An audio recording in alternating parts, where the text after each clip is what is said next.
Hi friends, నేను మీ Rajeshwari. Welcome to Vadinamma channel. Vadinamma ఛానల్లో ప్రతి ఒక్కళ్ళు ఇంట్లో పెంచుకోవాల్సిన అద్భుతమైన మొక్క గురించి ఈరోజు తెలుసుకుందాం ఫ్రెండ్స్. చాలా మంచిదండి. మన ఇంట్లో అందంగా ఉండటమే కాదు, ఆనందంగా అనిపిస్తుంది మొక్కల్ని పెంచడం వల్ల. అలాగే ఈ మొక్క పెంచుకోవటం వల్ల చాలా చాలా మంచి అద్భుత ఔషధ గుణాలు కలిగిన మొక్క అండి. చాలా ఉపయోగపడుతుంది. అదే సరస్వతి ఆకు అండి. దీనిని చాలామంది బ్రహ్మి ఆకు అని కూడా పిలుస్తుంటారు. ఇది వచ్చి చామంతి పూలండి. మా బాల్కనీ చూపిస్తున్నాను. చిన్న బాల్కనీ అయినా, ఎండ ఎక్కువగా పడకపోయినా మనకి ఈ సరస్వతి మొక్క అనేది చక్కగా పెంచుకోవచ్చు. చిన్న బాల్కనీలో మనము చూసారా, మాకు పెద్ద ప్లేస్ లేదు, ఎండ పడదు అనుకోకుండా మనకి నచ్చినవి, మనకి ఇష్టమైన మొక్కలు, పూల మొక్కలే కాదండి, ఇండోర్ ప్లాంట్స్, ఔషధ గుణాలు ఉన్న మొక్కల్ని చక్కగా పెంచుకోవచ్చు ఫ్రెండ్స్. మన ఇంట్రెస్ట్ అంతేనండి.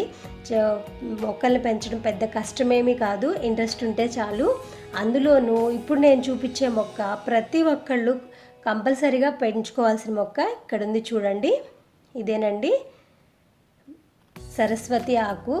ఇది నర్సరీలో దొరుకుతాయి ఫ్రెండ్స్, ఈజీగా అవైలబుల్గా. ఇది నా ఫ్రెండ్ గిఫ్ట్ చేసింది, చిన్న మొక్కే, కానీ నేను చిన్న వేరే కుండీలోకి పెట్టి పెంచాను. చాలా చక్కగా వచ్చింది. మీరు ఈజీగా నర్సరీలో సరస్వతి ఆకు సరస్వతి మొక్క అంటే ఇస్తారు. 30-40 రూపాయలు అలా ఉంటుందండి. ఈజీగా మీరు ఎటువంటి ఎండ లేకపోయినా కొంచెం వెలుతురు, గాలి వెలుతురు ఉన్న ప్రదేశంలో చక్కగా ఈ చెట్టుని పెంచుకోవచ్చు. చిన్న పిల్లలకు త్వరగా మాటలు రావడానికి, మేధస్సు పెరగటానికి సరస్వతి ఆకుతో తయారు చేసే లేహ్యంను తినిపిస్తుంటారు. అయితే ఎన్నో ఔషధ గుణాలు కలిగి ఉండే సరస్వతి ఆకు మేధస్సును పెంచడమే కాదు ఫ్రెండ్స్, మరెన్నో ప్రయోజనాలను కలిగిస్తుంది. మరి ఆలస్యం ఎందుకు? సరస్వతి ఆకుతో ఏ ఆరోగ్య లాభాలను పొందొచ్చో ఇప్పుడు తెలుసుకుందామా ఫ్రెండ్స్. చూడండి ఎంత చిన్న కుండీయో. ఇంత చిన్న కుండీలో కూడా మీరు ఈజీగా పెంచుకోవచ్చు. నేలలో అయితే బాగా విశాలంగా అల్లుకుపోతుందండి, కింద మంచిగా బాగా పెరుగుతుంది. ఎటువంటి ఇబ్బందులు ఉండవు, ఎక్కువ ఎండ కూడా అవసరం లేదండి. ఇప్పుడు మనము ఈ ఆకుల గురించి తెలుసుకుందాము. సరస్వతి ఆకుల నుంచి రసం తీసి అందులో కొద్దిగా వాము కలిపి తీసుకుంటే కనుక చెడు కొలెస్ట్రాల్ క్రమంగా కరిగిపోయి గుండె ఆరోగ్యవంతంగా మారుతుంది. అలాగే ఒక గ్లాసు గోరువెచ్చని పాలలో 1 టేబుల్ స్పూన్ సరస్వతి ఆకు రసం కలిపి తీసుకోవాలి. ఇలా చేయటం వల్ల ఒత్తిడి, డిప్రెషన్ సమస్యలు తగ్గుతాయి. మెదడు చురుగ్గా, ఉత్సాహంగా పనిచేస్తుంది. మరియు ఆల్జీమర్స్ వంటి ప్రమాదకరమైన వ్యాధి వచ్చే రిస్క్ కూడా తగ్గుముఖం పడుతుంది. సరస్వతి ఆకులో యాంటీ ఆక్సిడెంట్స్ పుష్కలంగా ఉంటాయి.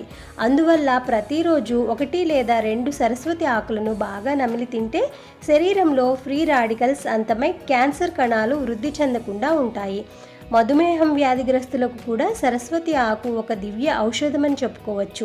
సరస్వతి ఆకులను నీడలో ఎండపెట్టి పొడి చేసుకొని 1/2 స్పూన్ చొప్పున ఒక గ్లాసు గోరువెచ్చని నీటిలో కలిపి తీసుకోవాలి. ఇలా చక్కెర వ్యాధి అండి. ఈ చక్కెర వ్యాధి ఇలా చక్కగా తగ్గిపోతుంది ఫ్రెండ్స్. అంటే రక్తంలో చక్కెర స్థాయిలో ఎల్లప్పుడూ కంట్రోల్లో ఉంటాయండి. మనకి ఎక్కువ కాకుండా, తక్కువ కాకుండా కంట్రోల్ చేస్తూ ఉంటుంది. ఈ ఆకులు చాలా మంచిది డయాబెటీస్ ఉన్నవారికి. ఇక సరస్వతి ఆకు రసాన్ని తరచూ తీసుకుంటే కడుపులో పుండ్లు కూడా తగ్గిపోతాయి, ఇమ్యూనిటీ పవర్ పెరుగుతుంది, మరియు జలుబు, దగ్గు, గొంతు నొప్పి వంటి సమస్యలు సైతం పరారవుతాయి. మరి ఇలాంటి మంచి మొక్కను మీరు కూడా ఇంట్లో పెంచుకుంటారా? చాలా ఈజీ ఫ్రెండ్స్. మన నర్సరీలో అందుబాటులో ఉంటాయండి. సరస్వతి ఆకు, సరస్వతి మొక్క అంటే ఇస్తారు. అలాగే బ్రహ్మి ఆకును కూడా పిలుస్తారండి.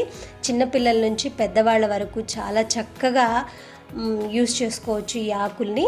మరి ఈ వీడియో మీ అందరికీ నచ్చింది అనుకుంటున్నాను ఫ్రెండ్స్. నచ్చినట్లయితే మర్చిపోకుండా ఈ వీడియోని లైక్ చేయండి, షేర్ చేయండి. మన ఛానల్ ఫస్ట్ టైం చూస్తున్నట్లయితే ఇప్పటివరకు సబ్స్క్రైబ్ చేసుకోకపోతే సబ్స్క్రైబ్ చేసుకొని పక్కనే ఉన్న బెల్ని కూడా యాక్టివేట్ చేసుకోండి. బాయ్ ఫ్రెండ్స్, నమస్తే.